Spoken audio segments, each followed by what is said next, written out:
Pertanyaan selanjutnya dari Ibu Valenta, ya. Dok, apa benar kalau lupus itu menurunkan kesadaran kita? Soalnya saya sering mengalami itu.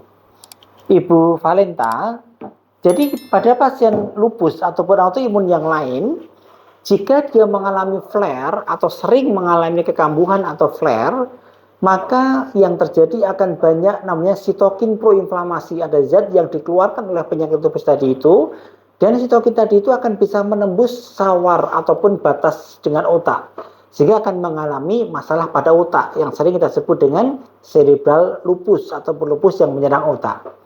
Maka apa yang terjadi? Yang terjadi cukup banyak, ya. Ada sering nyeri kepala, ya, migrain yang hebat misalnya, atau ada yang disebut dengan brain fog, mudah lupa misalnya, ya, atau ada keluhan-keluhan kejang misalnya, atau ada keluhan-keluhan yang lain, termasuk kadang-kadang terjadi pingsan ataupun sinkop.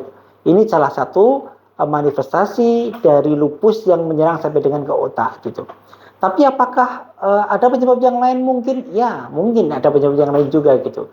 Oleh karena itu, maka yang pantas dilakukan saat ini adalah terus ikuti petunjuk dokter dalam hal mengkonsumsi obat ataupun manipulasi yang lain, ya, yang non farmakologik misalnya, untuk menjaga supaya penyakit SLE-nya tidak flare, tidak kambuh.